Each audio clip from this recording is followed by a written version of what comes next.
Tool kit कांड की अब बात करेंगे। किसान आंदोलन की आड़ में भारत को बदनाम करने वाले टूल किट कांड में चौंकाने वाला खुलासा हुआ है। इस केस के तार अब पाकिस्तानी खुफिया एजेंसी आईएसआई से जुड़ते दिख रहे हैं। टूल किट केस में दिशा, निकिता और शांतनु मुलुक के बाद एक और किरदार सामने आ गया है, जिसे पूरे केस का मास्टरमाइंड बताया जा रहा है। यह शख्स है पीटर फेडरिक। पीटर खालिस्तानी आतंकी भजन सिंह भिंडर का साथी है, जो आईएसआई के लिए काम कर चुका है।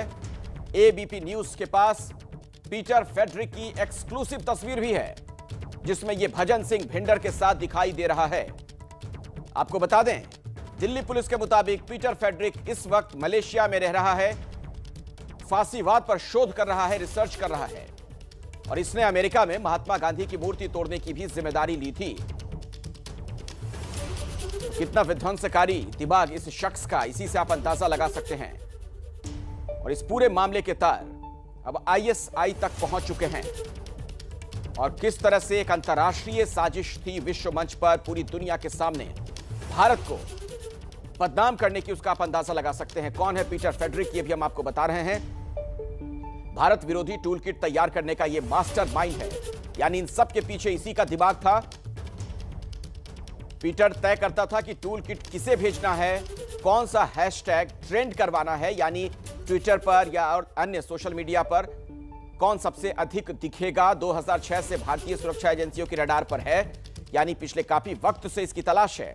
खालिस्तानी आतंकी भजन सिंह भिंडर का साथी है, तो इसके तार खालिस्तान से भी जुड़े हुए हैं। पीटर का साथी भजन सिंह भिंडर आईएसआई के लिए काम कर चुका है, जो पाकिस्तान की खुफिया एजेंसी है, और भारत की जमीन पर लगातार साजिश में आईएसआई का नाम सामने आता रहा है। और अपने दर्शकों को हम बता दें कि टूल किट केस पर कल दिल्ली पुलिस ने भी एक प्रेस कॉन्फ्रेंस की थी, जिसमें पीटर फेडरिक का उसकी पूरी हिस्ट्री और उसकी साजिश का भी खुलासा किया गया था। आप भी सुनिए क्या कहा दिल्ली पुलिस के ज्वाइंट सीपी प्रेमनाथ ने। अब आपका सवाल ये है कि पीटर फ्रेडरिक साहब कौन है। तो इंडियन सिक्योरिटी एस्टैब्लिशमेंट इनको जानता है 2005-6-7 से। इनका नाम उभरा था। एक भजन सिंह भिंडर साहब हैं, बीएस भिंडर एलियस इकबाल चौधरी, जो आईएसआई की K2 डेस्क के बहुत पुराने प्रोपोनेंट रहे हैं। उनके साथी होने की वजह से इनका नाम 2006-7 से इंडियन सिक्योरिटी एजेंसीज के रडार पर रहा है। पीटर फ्रेडरिक साहब कई सारे ऑर्गेनाइजेशंस चलाते हैं। अब प्रश्न सिर्फ ये है कि पीटर फ्रेडरिक का नाम एज अ रिसोर्स पर्सन इस पर्टिकुलर टूल किट में क्यों डाला गया। क्या ये मोहम्मद धालीवाल के कहने पर डाला गया, या दिशा, निकिता एंड बाकी सबका इनसे कोई डायरेक्ट कनेक्शन भी है, एंड थ्रू इनके बीएस भिंडर से कोई डायरेक्ट कनेक्शन है। So that is a matter of investigation which we expect to find out in the coming days. और अपने ऊपर लगे आरोपों पर पीटर फेडरिक ने ट्विटर के जरिए सफाई दी है। पीटर ने लिखा है, मुझे इसलिए निशाना बनाया जा रहा है क्योंकि मैं मोदी के शासन के बढ़ते फांसीवाद के खिलाफ उत्तरी अमेरिका की सबसे बुलंद आवाज के तौर पर उभरा हूं, और खास तौर पर आरएसएस को आतंकी संगठन घोषित करने के लिए काम कर रहा हूं। तो पीटर फेडरिक की तरफ से यह सफाई दी गई है उस शख्स की तरफ से जो भारत में साजिश के लिए काम कर रहा था, और इसकी सारी साजिश का खुलासा हो चुका है। और इस वक्त की एक और बड़ी खबर आपको बता दें, केंद्रीय मंत्री हैं गिरिराज सिंह। टूल किट साजिश को लेकर विपक्ष को उन्होंने आड़े हाथों लिया। गिरिराज सिंह ने अपने ट्विटर पर क्या लिखा है वो हम आपको बताते हैं। देश पर आतंकी हमला करने वाले अजमल कसाब की उम्र क्या थी। विपक्ष को सत्ता की इतनी भूख नहीं होनी चाहिए कि वो देश तोड़ने वालों के समर्थन में उतर आए। आपको यह बता दें कि दिल्ली पुलिस का दावा है कि दिशा, निकिता और शांतनु देश विरोधी दुष्प्रचार में शामिल थे। चलिए पहले आपको मनोज वर्मा के पास लिए चलते हैं। हमारे सहयोगी इस वक्त हमारे साथ जुड़ चुके हैं। मनोज, इस मामले में पुलिस की तहकीकात में और क्या बातें निकलकर सामने आ रही हैं?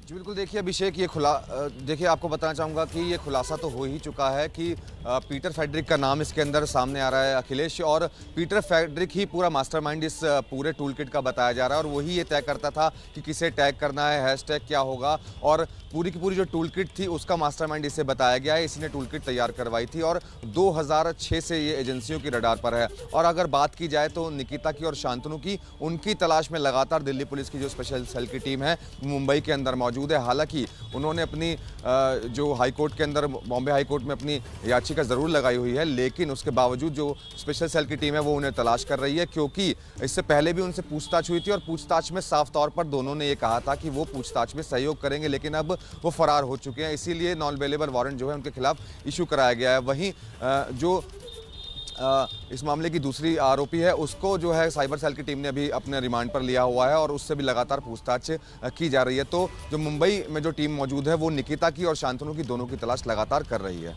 जी मनोज, इस पूरे मामले में जो बात अब हैरान कर रही है, जो बात चौंका रही है, वो ये है कि अब देखिए तार पाकिस्तान तक पहुंच गए हैं।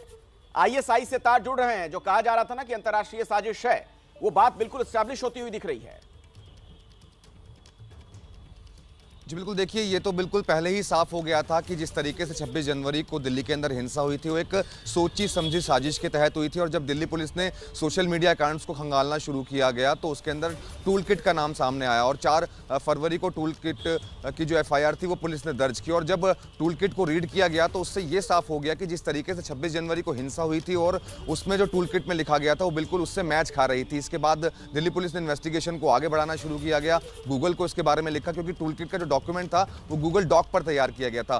गूगल से जब जानकारी मिली तो जानकारी में दिशा रवि का नाम सामने आया और दिशा रवि को गिरफ्तार किया गया। और दिशा रवि से जब पूछताछ की गई तो दिशा रवि से पूछताछ के अंदर 2 नाम और सामने आए, निकिता का नाम सामने आया और शांतनु का नाम सामने आया। अब दोनों की तलाश लगातार की जा रही है। और वहीं पीटर फेडरिक का नाम सामने आया, जिसकी तलाश 2006 से एजेंसियों को है, जो कि भजन सिंह भिंडर है। वो ISI के लिए भी काम कर चुका है और प्रो खालिस्तानी है। जी मनोज, मैं दोबारा आपके पास लौटूंगा और देखिए ये पूरा मामला सियासी रंग कैसे ले रहा है। केंद्रीय मंत्री गिरिराज सिंह ने टूल किट साजिश को लेकर विपक्ष को घेरा है, आड़े हाथों लिया है। गिरिराज सिंह ने ट्विटर पर क्या लिखा है उस मजमून पर आप नजर डालिए। देश पर आतंकी हमला करने वाले अजमल कसाब की उम्र क्या थी? विपक्ष को सत्ता की इतनी भूख नहीं होनी चाहिए कि वो देश को तोड़ने वालों के समर्थन में उतर आए। अपने दर्शकों की जानकारी के लिए हम बता दें कि दिल्ली पुलिस का दावा है कि दिशा, निकिता और शांतनु देश विरोधी दुष्प्रचार में शामिल थे। इस मुद्दे से जुड़ी तमाम बातें हम आपको लगातार समझा रहे हैं, लेकिन अब देखिए गिरिराज सिंह ने कैसे ट्विटर के जरिए यह हमला किया।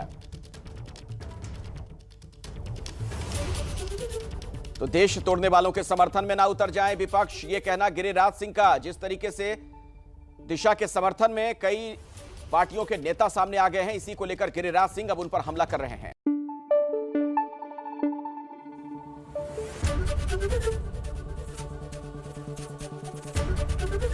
ABP न्यूज आपको रखे आगे।